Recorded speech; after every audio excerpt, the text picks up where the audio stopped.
Yeah, exactly. Catch you guys later.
Everybody stand.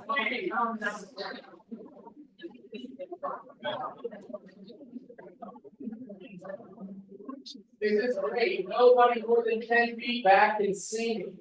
But I get on your shoulders, Scout. Excellent.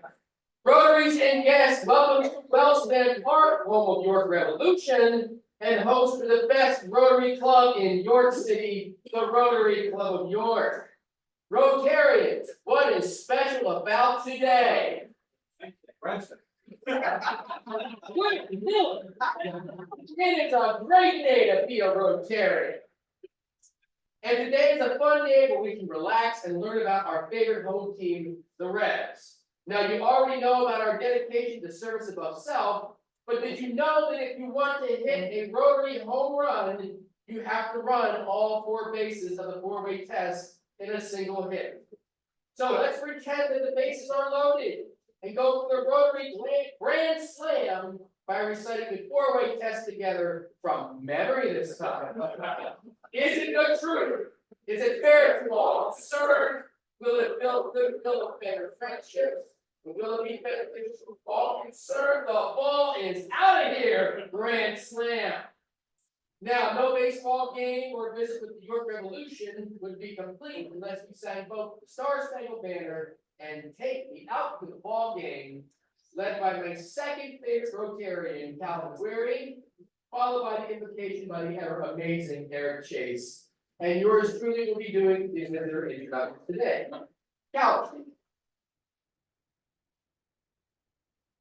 As a reminder for those of you who do not know, the flag is in center field. So when we cover our hearts, we look right out there, right?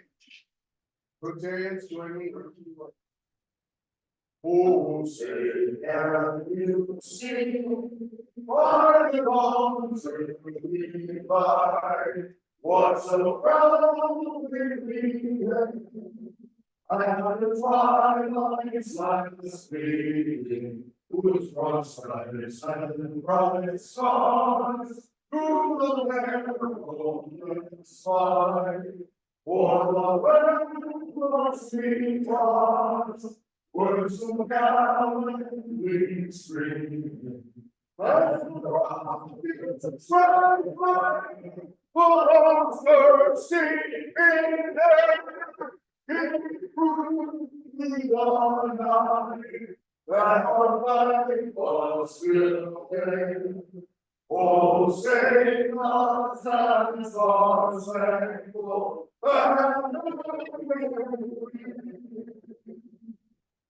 for the land of the free and the home of the brave. Bring up to the morning, say, bring up in the ground. I need something to cry your times. I don't care if I never get back over to for the North Revolution. If they go into shame, for it's 1, 2, 3, stretch around and we go all day. Wow! Play on! Oh my gosh. I was so good for the game. I pledge allegiance to the flag of the United States of America and to the republic for which it stands, one nation under God, indivisible, with liberty and justice for all. Play ball!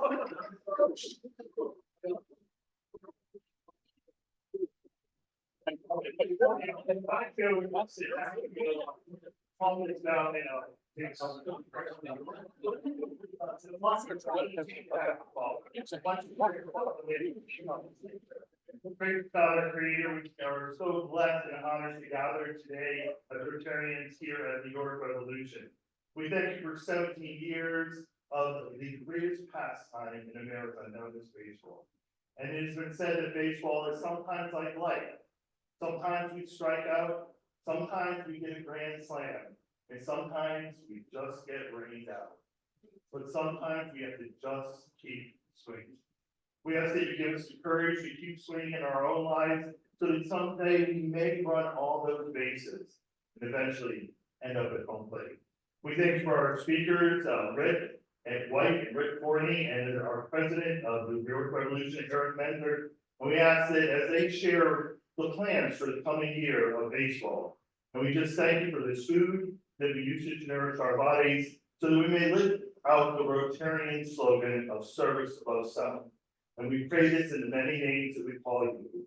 Amen. Amen. Thank you, Calvin and Eric. For visitor introduction today, we're not going to go through them one by one, but I would ask those who are visiting with us today to please stand and remain standing. That means you came to the name.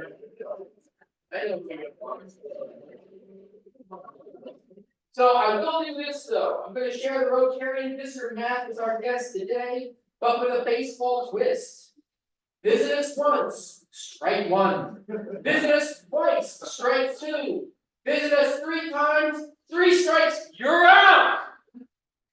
Okay, so that wasn't really correct, but you know, those terms in baseball and Rotary back.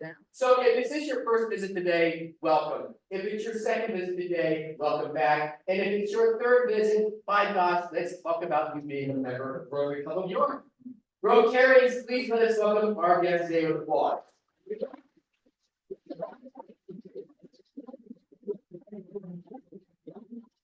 You may be seated. Got some announcements. From a committee standpoint, Youth Exchange Committee will meet tomorrow, 12 p.m. via Zoom. Now, when I asked what's special about the day, past President Miller had 4 chances to get it right, and he got it wrong every time. Well, here's more reasons why today is a great day to be a Rotarian, because today is our club's birthday. Yes, that's right. It's our 108th anniversary. On April 17th, 1916, we had the first official meeting of the Rotary Club of York. The meeting location was at the Colonial Hotel, where we just finished our Continental Square planting last week, where at that time, 25 members were elected Morgan Geip the first president. Now, looking across the room, I'd say we don't look a day over 90. But nonetheless, happy 108th anniversary. On with other special things about today, we have a special birthday. That is, today is past President Mike Summers' birthday. And what's interesting, as program committee chair, I asked him what he wanted for his birthday. And you know what he said?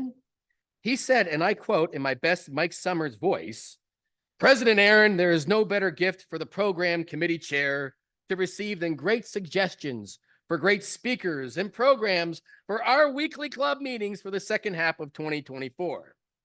So the good news You don't have to go shopping for Mike Summers. And if you do, you don't really have to gift wrap it because you don't need to wrap an idea. And oh, by the way, Natalie Gunderson, I know it's your birthday today too. And it's kind of interesting because I asked what she wanted for her birthday, and you know what she said in my best Natalie Gunderson voice? You know, President Aaron, but I think I'd really like to have our great program ideas and speakers for Mike Summers. So let's make it the best birthday ever for Mike, Natalie, and our Rotary Club. Let's have a nice round of applause.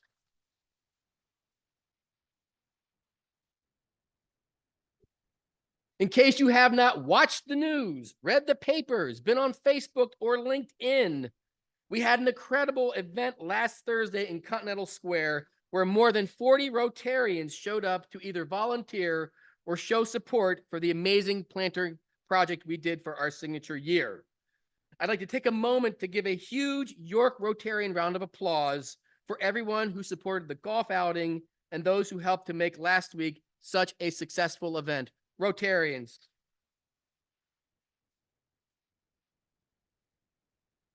And it's not over yet. We still have lights to install. We still have signs to install, and there will be a ribbon cutting event.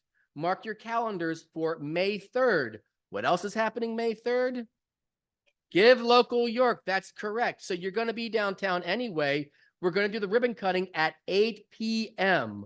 I will give you more details, but I want to see all of you there. Lastly, it's been a busy week. Whoops. You may have noticed that I am wearing the York City Little League attire to our Revs event today. What a coincidence. And that's because I had the esteemed privilege and honor of throwing the ceremonial pitch for Little League this past weekend. And I wanted to say how impressed I was that how impactful this service is to our York City, the youth, and the community. And I tell you, it gave me a really good feeling on the inside to see kids running around, see my Rotary logo. That was all over the place. Rotary makes a difference, and so does Little League. And I just wanted to say it was good to see happy kids playing baseball. Thank you, Al Sykes and Phil Woods, for making that happen. Let's give them a round of applause.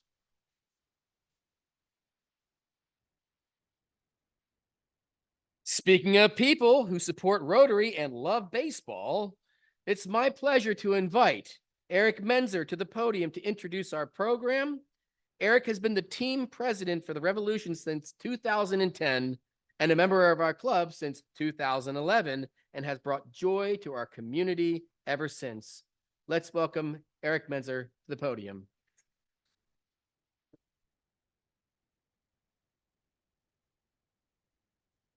Greetings, everyone, and welcome once again to WellSpan Park as the Revs launch our 17th season of professional baseball. To kick off today's program, we have a very important first pitch in the form of a quick game of Revolution Jeopardy.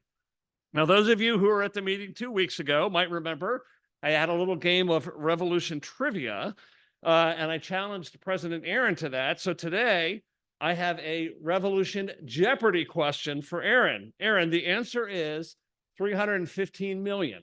What is the question? Mike's age on his birthday. No, the answer, and I figured it out. That's the number of blades of Kentucky bluegrass that are field. Yes, I did literally minutes of internet research. I was close. You were close. You were close, but no, according to the averages, there are 315 million blades of grass in our field. So there you go. All right, so with that behind us, let's get down to business. The first item of business today is for me to recognize and thank some very special people in the room. The principal owner of the York Revolution, Bill Shipley, here at the head table, and a number of our community owners who are with us today. If you are among that community ownership group of the Revs, would you please stand and wave so we can thank you?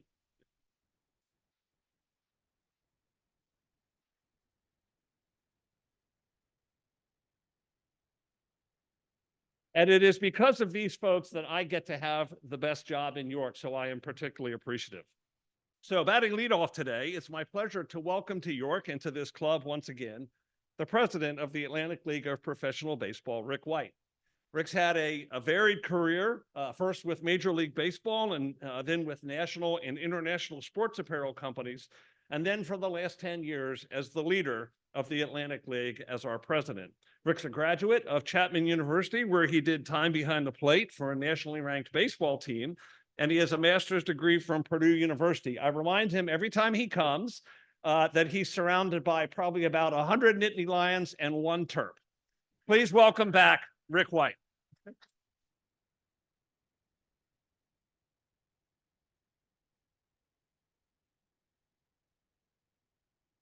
I'm not even going to talk about the NCAA. When I worked at Nike, we always said people who lost were the first losers. So you end up number 2, you're the first loser. Now, there were a few others behind Purdue in the last little go around, but congratulations to UConn. They're a well-run team with a great coach. Thank you, Eric. It's great to see you. Great to see Kendall downstairs. I'm going to start off today looking a little bit backwards, because it's relevant to looking through the windshield as we go forward in this year. So if you'll indulge me, I wanted to talk about a few things in particular. Let me start by saying I can never walk into the plaza without noticing the wonderful statue of Brooks.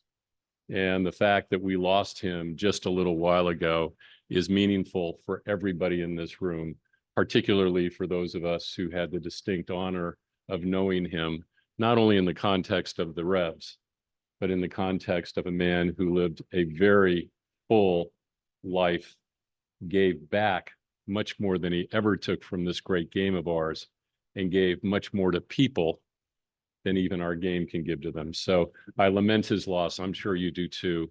And I wouldn't be doing my job if I didn't recognize Brooks Robinson in today's talk. On a much darker note, we had a heck of a bad year last year. 9 of our clubs did great stuff. Several of our clubs who had been on the verge of profitability actually moved into profitability. And that's very meaningful in a league where we are not subsidized by Major League Baseball. Our clubs, unlike our friends down the road, operate on fully baked P&Ls. And that means we absorb the costs of salaries, equipment, travel, lots and lots and lots and lots of associated overhead. And folks like Eric Menzer and his team, folks like just across the way on the dreaded Red Rose side of the river, have done some interesting things, but they've all been moving into the black, and that's incredibly meaningful for the vitality and the sustainability of a league that now is entering its 26th season. So props to Eric, props to his colleagues. Our clubs are doing well. But we had one scab on the arm last year. Unfortunately, we had darkness in the community of Gastonia. And at the end of the day, being completely transparent, we had an organization that could not pay its bills. Now, I'm not at liberty to talk about a great deal of what's going on in and around Gastonia because of that, due to litigation. But I'm going to do something I've never done in this talk before, and I'm going to talk about how we saved the league last year. Let me start by an incident. On Friday, July 21st of 2023, the Gastonia honey hunters, who were visiting the community of Waldorf, Maryland to play our Southern Maryland Blue Crabs, refused to take the field. They hadn't been paid.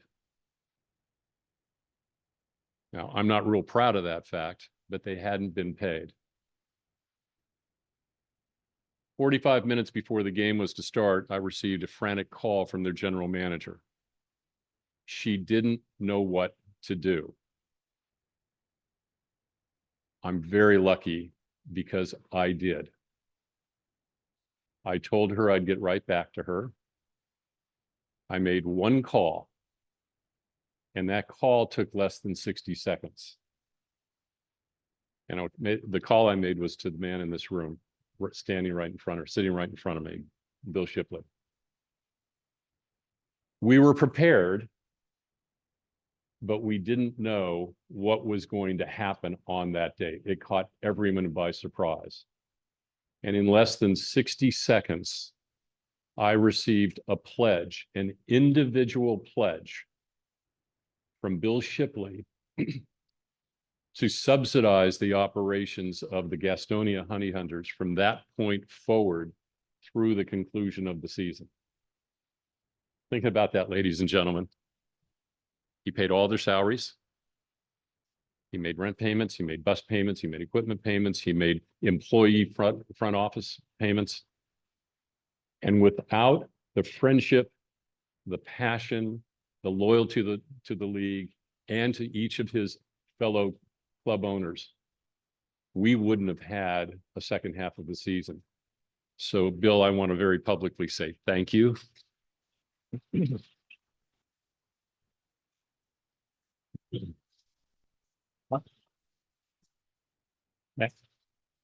And no one takes the commitment that ultimately results in hundreds upon hundreds upon hundreds of thousands of dollars lightly. That fact that Bill was able to give me a constructive response within less than a minute gave us the opportunity to communicate with that team, that club, and those players and say, you will be paid. And we satisfied that commitment through the conclusion of the season. So again, Bill, I'm deeply appreciative. Thank you. That takes this year and it makes it a rising phoenix. Everything is good after something like that. So let me tell you about what's going on starting in Gastonia, and then let me talk about the rest of the league. Coming into the league this year, we have 3 new principal owners. And let me talk about the qualities of each of these individuals. First off, in Gastonia, our new principal owner is a gentleman named Andy Kaufman, a New Yorker by birth, Florida transplant. Andy loves baseball, has always wanted to be involved in professional baseball, but he took a little sideways leap first, which was to own 7 minor league hockey teams. He's a man of boundless energy, has got infectious enthusiasm. You can't believe he's such a happy person. The people who work in our game love the game. All of these men over here love the game. But we have one thing in common. We always bitch about the condition of the game. I don't know how you can be so passionate and so unhappy at the same time, but we all have that in common. Kaufman is a different breed of cat. He's the happiest individual in the world because he's living his dream. And he came in and he is saving the day, literally saving the day in Gastonia. We're going to open on time. We've satisfied all of our lease requirements. We've also put together a renewal of the lease in Gastonia. The club is going to be named the Gastonia Baseball Club while they work on an alternative identity, which they'll announce through the year. They're going to have 5 what-if games where the team members are going to be wearing uniforms of 5 potential identities. People get a chance to see it in advance, and they'll get a chance to cast their vote and tell us which one they like the best. We are on great footing in Gastonia. It's going to take a long time to claw our way back to viability. But Andy's doing this, and the league is doing it with him by taking every penny of the membership fee he is paying to the league to pay off local and national creditors. Everybody's being paid 100 cents on the dollar. This isn't a typical workout. And together we think that we're proving our investment in the community. Second owner up is a gentleman named Howard Blackie Bowen. Blackie lives in Hagerstown, Maryland. We have a brand new $90 million ballpark that is going to open up here in the middle of May. It's been underway for now 2.5 years. Blackie brings an incredible amount of enthusiasm for the game, an incredible commitment to his hometown of Hagerstown. And we have a beautiful new shining example of our viability as a league in Hagerstown, Maryland. We have one other new owner. It's another Andy. His name is Andy Sandler. Think about this guy. He owns the Kannapolis team. He owns the Greensboro team, both of which are affiliated clubs. He sits on the joint governance board with Major League Baseball and Minor League Baseball. So he has a tremendous amount of influence at 1271 Park or 6th Avenue, where we all spend a lot of time. And he has invested in our Lexington club. The Lexington club has made a legendary move by reversing a decision made a year ago, and they have recast and revived the team name Legends. So their signature now is everything they do is legendary. Good for them. Again, we have stability. We have somebody deeply committed to that community, and we're really excited about what we're going to see in Lexington. We have a number of clubs now that are either contemplating or adding artificial surfaces. I applaud this organization for not only restoring, but improving the field. I was talking to Rick just a moment ago. He says it plays like a Major League Baseball field, and I believe every word of that sentence. This is a glorious, beautiful new ballpark. We have 5 new managers in the league. Former manager of the Revs is now in Hagerstown. Mark Mason has moved there. We have another Mark who is returning this year, but he's technically a new manager, Mark Minikasi in Staten Island. We have Greg Zahn, former big leaguer, who's taking the helm at Lexington. We have Lou Ford, who played for the Baltimore Orioles, among other clubs, holds the all-time record for pitch hits, for home runs by age in the Atlantic League. He's taken the helms of the Long Island Ducks. And PJ Phillips returns to the league after a 2-year hiatus in the Frontier League. Some of you are familiar with Stan Clyburn. He's the manager of the Southern Maryland Club. Stan is going to be celebrating his 37th year as a manager in professional baseball. Think about that, 37 years. That's pretty incredible. I'm so old that I'm Stan's age. He's so old that he caught a teammate of mine when they both made the big leagues together with the Angels. So we go back a long way. That brings me to Mr. Forney. He's not a newcomer this time around, but think about what he did last year, everybody. Please think about this. He inherited a team and rebuilt it from the ground up, and literally came within a strike, one strike, of qualifying for the playoffs last year. That's pretty special stuff. Second time around, we're hoping he's not quite as unlucky, and he continues to execute in terms of pulling together a roster. Gentlemen, there's some pressure on this one. You're going to have some W's this year. That brings me to one remaining manager. And I was on the phone with his boss on my drive this morning. Mike Reynolds is a colleague of Eric and mine, deeply devoted to what he's doing. He's doing a heck of a job in Lancaster. But when I told him the occasion that we were celebrating today, or I was celebrating, which was my appearance here, he asked me to convey a message to Mr. Menzer and all of you.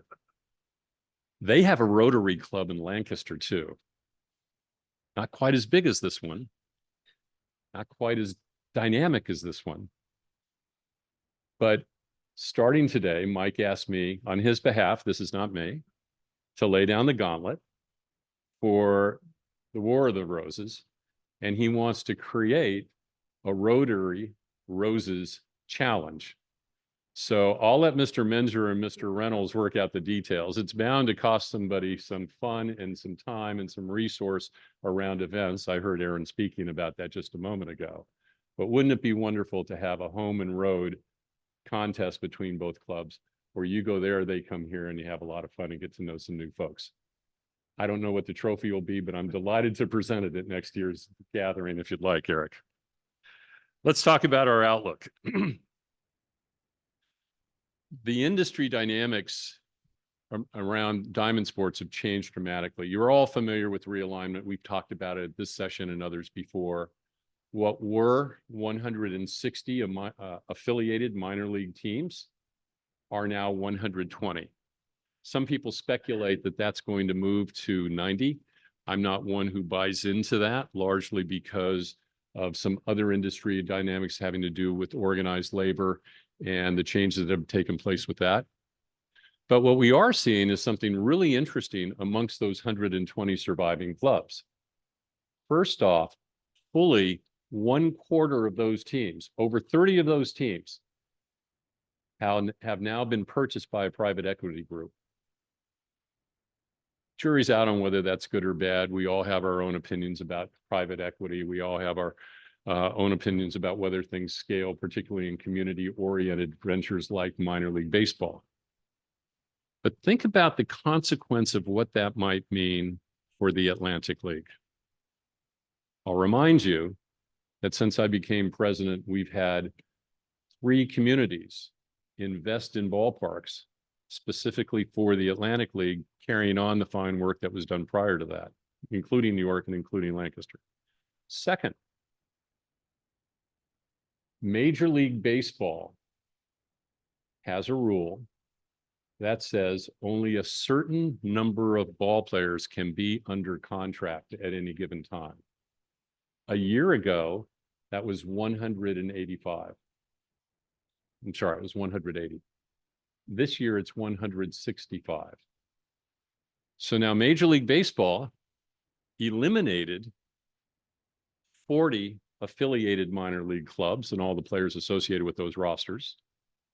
They've now eliminated 15 positions for each of their 30 clubs. And that means there are fewer players participating in the game professionally within their systems. What's that mean for the Atlantic League?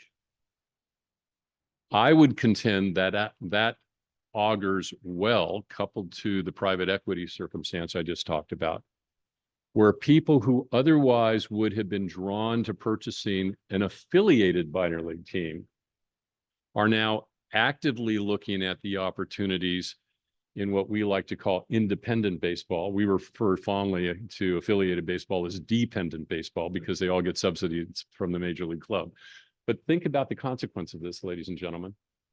It means we're going to grow.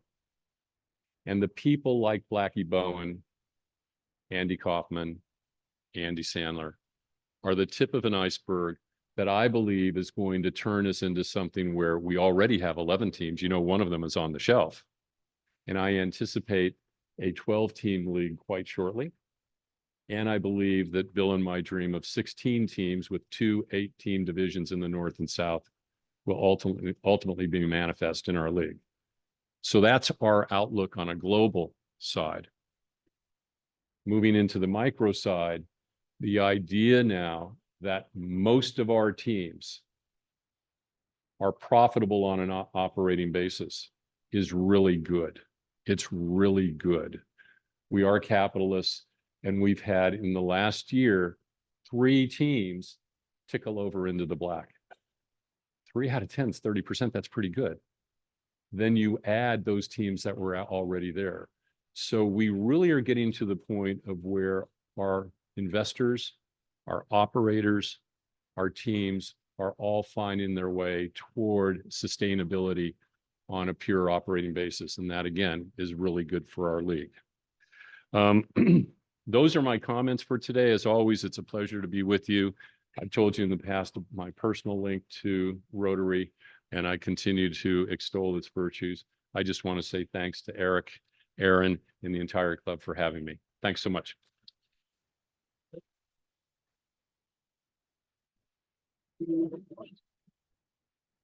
Thank you, Rick. And if we do this right, there'll be a few minutes for questions for all of us at the end. But Rick, I know we'll be here all afternoon, so we'd be happy to stick around and talk to folks after the meeting. And of course, this is one of my favorite days of the year because there's so much anticipation with opening day here, 8 days away. Coming off the second best record, Rick mentioned the record last year was the second best record in team history. I can't wait to get back on the field. Now, the truth is there's already been a ton of baseball on our field. Many of you know that we are the new home of Penn State York baseball. They've already played a bunch of games here. We've also already hosted 13 different high school baseball teams on our field in the past month. And before the season is done, we'll play roughly 50 more youth baseball games on this field spread across 4 scheduled weekend youth baseball tournaments. So we are making good on the promise that this is not just the York Revolution's baseball stadium. This is the York Community's baseball stadium. Now, beyond local baseball, we'll host another 100 meetings, parties, expos, job fair. In fact, we have a job fair tomorrow and somebody showed up for it today. They thought they were going to get a free lunch, and other similar events through 2024. And keep your eyes and ears open. This winter, we're going to launch a huge new event that will transform WellSpan Park and bring tens of thousands of new visitors into downtown York. Stay tuned for an announcement on that later this spring. But today, the spotlight is on the Revs, so let's focus there. Of course, we'll start with something you can't miss, which is that new 625,000 pixel, 1,800 square foot high definition video board out there in center field. This is the largest single investment in our history, and it's really going to transform the fan experience here and allow us to serve our advertisers as well with a lot more flexibility and impact. This also includes new scoreboards on the fascia on both the first and third base sides, and new high definition cameras. So when we stream our games on Flow Sports, the quality will be second to none. There's no getting around the fact that our original 17-year-old video board was showing its age. So we've now gone from worst to first, as far as I'm concerned, in minor league baseball in our audio-visual impact with this investment. I mentioned the 315 million new blades of grass. I do want to say it was an unfortunate reason that we had to do it, but the silver lining to that was I was really heartened by the number of expressions of dismay that came from many of you in this room and elsewhere in the York community when that vandalism happened. What that proved to me is just how connected you all feel to this building, to this baseball park, to this team. That was really the silver lining in that. We now have by far the best playing surface in the Atlantic League, and no, we are not interested in plastic grass. I'll leave it there.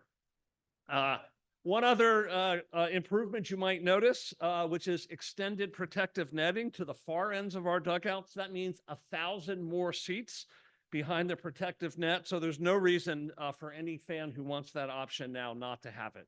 But of course, building a great game experience is about way more than just the building. So as it is with any season, we have tons of great promos, including the return of fireworks every Saturday night, except for on July 5th, when we're going to do our first ever post-game movie on that big screen, York's biggest screen. We have 4 WellSpan Wellness Weekends. We have our Celebration of Abilities on opening weekend, April 28th, presented by Penmar Human Services. Thank you, Jackie. We have Pride in the Park with our Pride Jersey auction back, presented by JLS Automation on June 27th. The Superstars are coming back after a year off. They'll be here August 17th. We have a Penn State tailgate with quarterback Bo Pribula this year, presented by Shipley Energy. We have 6 more Remo to York games where we play under our Hispanic identity. We have Boy Scout and Girl Scout sleepovers. Relay for Life with the American Cancer Society is back, along with Cancer Survivor Day with the folks at the WellSpan Cancer Center. We have Faith Fest, presented by Children's Aid, with a pregame concert this year with Christian rock band Behold the Beloved, and my personal favorite, York's biggest preschool graduation ceremony. That's right. It's Kindergarten Countdown, presented by L&E Playhouse on May 26th. And that's just the short list. We've got some cool giveaways as well. We've got kazoos, Kelly. We've got Make Music Night with the Cultural Alliance of York County expanding to WellSpan Park, thanks to M&T Bank, and a custom jersey auction that night. That's on June 21st. A jersey lunch bag on July 5th, a patriotic hat giveaway presented by L2 Brands. That's a Legacy down in Hanover. That's at our Salute to Service game on May 26th. And the WellSpan beach towel, which I've been waiting for years to do, a Revolution beach towel, that won the fan vote this year. That's going to be our giveaway on August 16th, and I did not put my thumb on that scale. Last, but certainly not least, we're home again on July 4th, and we'll present what's become our annual tradition, the post-game York Symphony Orchestra concert and fireworks spectacular. And that's thanks to Traditions Bank, Gladfelder Insurance, and the Powder Mill Foundation. So rounding third, I do want to mention that this year's presenting partner is York County Veterans Outreach. We'll be highlighting York County veterans all season, and they will be the beneficiary of our nightly 50-50 raffle, which raised over $40,000 last year. And I want to give a special thanks on their behalf to Harley Davidson, which made that possible. And heading for home, I have to mention our plans for opening night, and Rick mentioned Brooks. That evening, opening night, next Thursday, April 25th, we're going to pay tribute one more time to Brooks's memory and legacy here in York and with the Revs. Many of you know that Brooks, of course, played his first professional baseball game here in York in 1955. He was also, of course, a founder and co-owner of the Revs, not to mention one of the most decent human beings you can hope to meet. That night will include a Brooks Robinson White Rose replica jersey giveaway, an online auction, which actually opens tomorrow to raise money for the Constance and Brooks Robinson Foundation, and a very special moment with none other than Brooks Robinson Jr., Brooks's son, who will be here that night. It should be a great night. So if you don't have your tickets yet for next Thursday, April 25th, please do join us and please look for that auction. So crossing the plate, I want to emphasize that the York Revolution is a community enterprise that thrives on community support. And many, many people comment positively to me on what we do here. But the truth of the matter is, this is not about us. This is about all of you. This is a community enterprise. The reality is that we can't present great family entertainment, raise money for nonprofits, give things away, hold company events, play exciting baseball, and keep WellSpan Park a world-class venue without the support of people who are exceptionally well represented in this room. Many of you are advertisers, skybox owners, 1741 Club members, business members, and much more.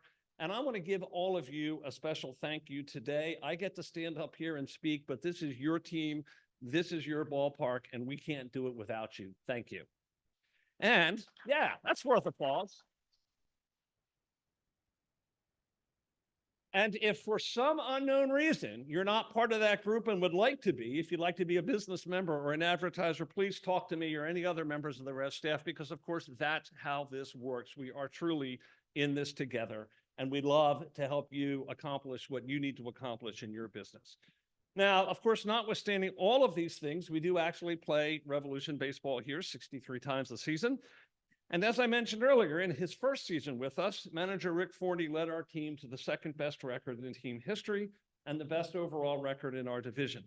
We played fundamentally sound and exciting baseball, and we had players lead the league in a number of categories. And we had a team that every night hustled and played with resolve and resilience, something I know that our fans particularly appreciate. So we're here to introduce and tell you a little bit about the 2024 edition of the York Revolution. Please welcome manager Rick Forney.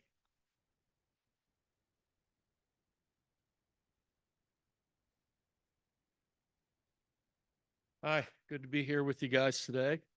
Excited about year two. Can't believe how fast year one went by. I guess it's true what they say, time flies when you're having fun. And we had a lot of fun last year. Really exciting ball club. Play with a lot of passion and energy every night. And they were committed to playing for 27 outs. There's a lot of games we were winning in the 8th and 9th inning, just coming from behind. And there are all times where we didn't end up on the right side of the scoreboard, but we certainly made it interesting in the last couple innings. But it was a lot of fun. Our record was really good. We had some really good players. But most importantly, we had good human beings. I thought they represented the Revs really well and represented the community of York extremely well. But this year we have some change, as you know, it's common for partner league baseball, and I'm super excited about that. And I promise you I won't talk as long as Rick and Eric did. I'm relatively quiet by nature, and I'm sure most of you don't know I made it through a 126 game season last year without getting ejected. There's two reasons for that. I'm generally quiet by nature, but I have my quiet, hostile conversations with the umpires so that nobody can really hear it. But we had a good ball club, and I never got really worked up. I always felt like we had a chance of winning every game. But the true secret as to why I didn't get ejected once last year is I got 2 kids in college and I can't afford Mr. White's fines. His ejection fines get a little bit heavy, but yeah, we're really excited about year 2 and the personnel that we have here in place. And I just want to introduce my new friends to you guys because I think you're going to be excited about what we have here, and they're fine gentlemen and looking forward to watching them play. And we got to get outside in probably a half hour because we got our first practice game against the well, they're not the Barnstormers anymore. They're the Stormers. So we got to get ready to beat the pants off of them at 3 o'clock. So I want to introduce our club today. And when I call your name, please stand up, just wave just a little bit so everybody can identify you. Let me start with Daryl Henry. I'm sure some of you guys know the voice, but there's the face to match up with it. And he has the great pleasure of dealing with me every day, unfortunately. Meg Haas is our athletic therapist. She's back with us again. And she does a really good job of keeping everybody on the field. My coaching staff is back. My hitting coach is Derek Wolf. Glad to have him back. And our pitching coach, Joe Harris, he's from York. He's here with us again, young Joe. So I'll just start introducing our club right now with our pitching staff. We have right-handed pitcher Frankie Bartow. Frankie was an all-star in the American Association last year with the Milwaukee Milkmen, been as high as the AA level with the Washington Nats organization. Frankie, did you stand up, buddy? We got right-handed pitcher Will Carter, led the Revs in appearances last season out of the bullpen, spent time in the Yankees and White Sox organization. One of the best power arms in the league. Not uncommon to see Will touch 97, 98. Really exciting to watch. We have a newcomer to the club this year, left-handed pitcher Aaron Fletcher. Pitched 3 years in the major leagues with the Mariners organization and the Pittsburgh Pirates. It's Aaron Fletcher. We have right-handed pitcher Michael Horrell, Big South Conference Pitcher of the Year at Campbell University. Made it as high as AA with the Astros. We have left-handed pitcher Mac Lardner. Mac was 7-0 last year out of the bullpen for Lansing in 2023 with the Oakland Athletics organization. We have left-handed pitcher Ethan Lindau, former Phillies minor leaguer, pitcher of the year. We have right-handed pitcher Moises Lugo, has 380 career strikeouts in 6 minor league seasons with the Padres organization. There's Moises.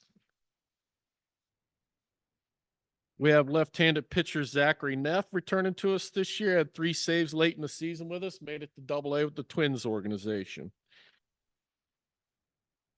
Right-handed pitcher John Olson. Great college career at UCLA and had 3 seasons in the Minnesota Twins organization. We got big right-handed pitcher Adam Stauffer. Had a 3.25 career ERA in 6 minor league seasons with the Orioles organization. Adam's from Coatesville, Pennsylvania. Is Adam here? Got left-handed pitcher Will Stewart, has 36 professional wins in his career in the Phillies and Marlins organization. We got right-handed pitcher Tommy Sotero returning. He had won 9 games for us last year and had over 100 strikeouts and was with the Phillies organization. Have left-handed pitcher Matt Turner, made it to AA with the Guardian system last year.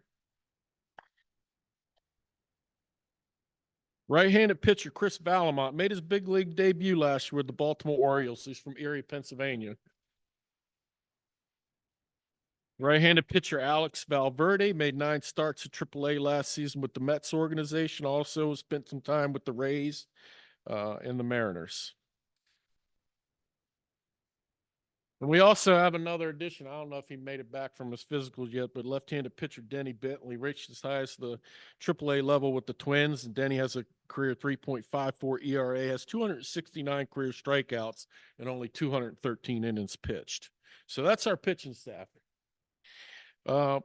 Catchers. We have 3 catchers in camp. We have young Robert Chesney here making his debut at the professional level from Pace University.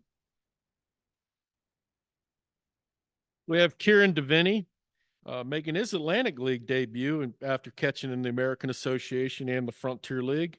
And we have Paul Mondesi making his return to York after playing 15 games for us in 22 and was a former member of the Royals organization. Go through our infielders here. We have Jamari Baylor, a former third-round pick of the Phillies, also spent time in the Rockies organization. Got infielder Kobe Cotto. This is his third pro season out of the Astros organization, former All Pac-12 at the University of Arizona. We have first baseman Mason Martin. Mason's hit 122 career home runs over 6 seasons with the Pirates organization. And we have Christian Sepulveda, 4th season as a pro, spent past 2 seasons in the Angels organization. And we have 4 outfielders to introduce. First, Donovan Casey, 62 career home runs, been with the Dodgers and Nationals organization. We got Rudy Martin, has stolen 176 bases in his career with the Royals and Nationals organization, reaching as high as AAA. And we have 2 of our favorite returning players. We have Trey Martin, led the Atlantic League with 46 stolen bases, the Cubs organization. And we have Jacob Rhinesmith back. Jacob set a record, a franchise record last year, appearing in 91 consecutive games, scored a ton of runs. I think he hit everywhere in our lineup last year except leadoff. Jacob Rhinesmith.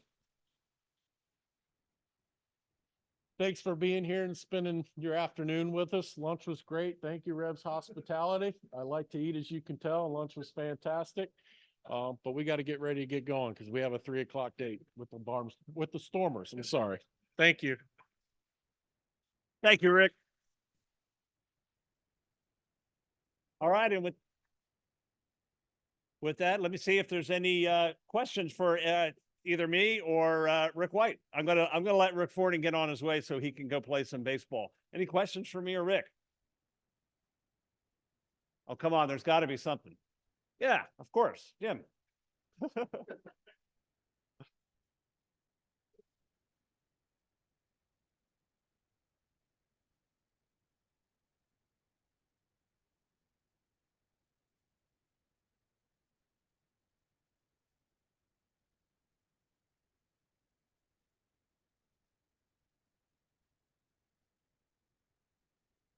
Yeah, I can answer that, I think, from a Revs perspective. So, oh yeah, you told me that already, Aaron. Repeat the question. So the question was essentially about how the Atlantic League teams go about getting their players and whether there's any kind of draft or draft-like system or pecking order on who has access to this talent. The simple answer is no, there is not. One of the things that people like Rick Forney and his colleagues love about coaching and managing in a partner league like ours is they are 100% accountable and 100% in control. If you're a manager of an affiliated ball club, essentially what you're doing is writing down names on a lineup card every night that the director of player personnel tells you to write down from the parent club. You might get to make a few moves during the game, but essentially you are carrying out the wishes of the major league club that has signed a bunch of players and assigned them to different levels in the minor leagues. It is completely different here. We are 100% accountable for what happens on the field. Rick Forney is 100% responsible for signing all of those players that you see in this room. And frankly, a lot of our success or lack thereof, should that be the case, happened before today. It's what Rick spent the winter doing on the phone, on Facebook, on Instagram, sending messages, watching the wires of who's being released from all of the major league clubs, calling players that he saw at another team or in another league last year, calling agents and saying, I need a shortstop. Who do you got? That job is essentially what Rick Forney spends the winter doing. And it keeps going because every day there are players being released from AA, AAA, single A. That you mentioned signing a new pitcher yesterday who's not here yet. That's because that guy just got released from AAA. So it is a constant job. And if we're fortunate, we will start selling player contracts back to those major league organizations and create holes that we then have to fill. And of course, it's always a shame in the short term when you lose your best player because you sell that player contract. But what that means is that you're being successful. And it means that other players want to come play for you because you've proven you can get them back into an affiliated organization. So the great thing about Partner League Baseball is we are 100% accountable and 100% in control. It's a great question. Yeah. Eric, you mentioned lots of community events. You have to know what the all time that you're part of. Thank you, Phil. The question was, is it possible that we have an annual golf outing that people in this room could support? Oh, there we go. The answer is yes. The Brooks Robinson Classic happens every year. The two beneficiaries at Brooks's request, the two beneficiaries of that auction are York City, or excuse me, that golf tournament are York City Little League and the YMCA of York's Strong Kids program, essentially YMCA scholarships for kids who otherwise could not afford to belong to the Y. So we have that tournament every year. It's presented by Shipley Energy, surprise. What you do is you bring your foursome and then you are joined by a York Revolution player to play around the golf this year. Hey, Gibby, our golf tournament this year is on what date? July 25th at Heritage Hills. So July 22nd at Heritage Hills. So we would love to have you join us. Keep your eyes and ears open. There's another question back. Jules. Today we've heard Atlantic League referred to as an independent league and a partner. I wonder if you could describe the nature of the future of that partnership with you. Yeah, I'm going to ask Rick to take that one. The question while Rick comes up here is, what's the future of the relationship likely to look like between the Atlantic League and Major League Baseball? That's another good question. We prefer the term partner league, and we've worked hard to accomplish that formal designation. When I joined the league, Eric and Bill can attest to this, we were looked upon as maverick and rogue and as outside the mainstream, and we've made a concerted effort to change that disposition. Many of you don't know this. The reason we were chosen to be the test rules participant with MLB wasn't because we applied. It's because we took the initiative to start to work on pace of play specifically prior to being invited to be their test rules partner. That ultimately metastasized into a partner league designation. And we actually introduced to Major League Baseball the Frontier League, the American Association, and they found the Pioneer League for themselves. But we were the ones who kind of drifted into that because of the test rules relationship. That agreement expired at the turn of the year. So we will take our own course in terms of our future playing rules, but we're really proud of the fact that whether it's the extra inning tiebreaker, the minimum number of pitches, time between innings, time between pitches, timeouts on the field, infield shift, and numerous other rules that Major League Baseball has adopted in the last 3 years, all were pioneered by the Atlantic League. Future for us, it's no coincidence I live in New York City. I'm in the Major League Baseball offices probably once a month minimum, usually 2 and 3 times. I think that if I had to predict, we are going to see them start to refer to us, those interested parties who, for whatever reason, will not be purchasing affiliated clubs. I also see that we will have a deeper engagement, won't be tomorrow, but over the course of the next few years, in terms of things like national sponsored participatory programs. We already are participating in their play ball weekend, but I'm talking more about sponsor driven programs where sponsors are accorded season-long signage and that sort of thing. A lot of work to do on that front, but I see that's where it's headed.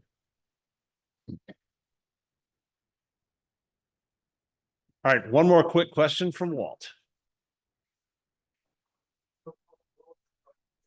So that electronic gizmo is right above your head, Walt. It's what's mounted there on the fascia. We are not using it for calling balls and strikes. We are still using it to gather very valuable player data that we can share with Major League Baseball, and that's an important part of promoting our players' careers.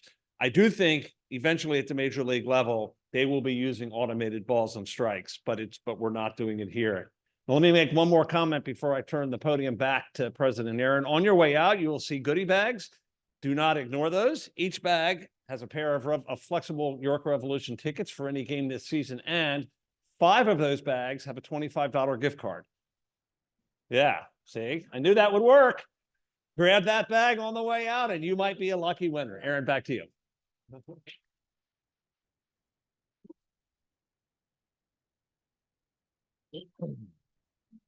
It's a real privilege to get the inside scoop on both the local team and its league, warts and all. And I appreciate that you would share not only your triumphs, but also your challenges.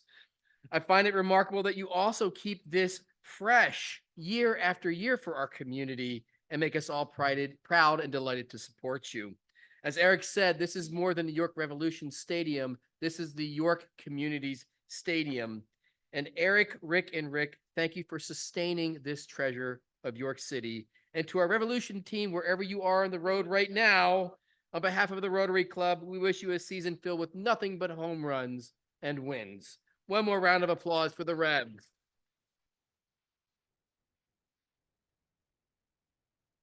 If you thought this was a great program, wait till you see what we have for next week. Actually, before I do that, I almost forgot. The book. Way to go. The World Needs More Purple by Kristen Bell. It will be donated to the Crispus Attucks York Early Learning Center, along with a bookmark created by the students of Creative York. Next week, we will welcome Dr. Thomas Burns as our speaker. Dr. Burns became the 5th president of York College in July of 2023. Prior to joining York College community, Dr. Burns served as the provost of Belmont University in Nashville, Tennessee. Dr. Burns comes to us with Central Pennsylvania roots, having graduated cum laude with a BS in chemistry from Dickinson College in 1991. Small world. Dr. Burns will speak to our club about the state of York College today, his experience in his first 9 months on the job, and his and the board of trustees' vision for where the college is headed in the future. Have an amazing Rotarian week. This meeting is adjourned. Ding.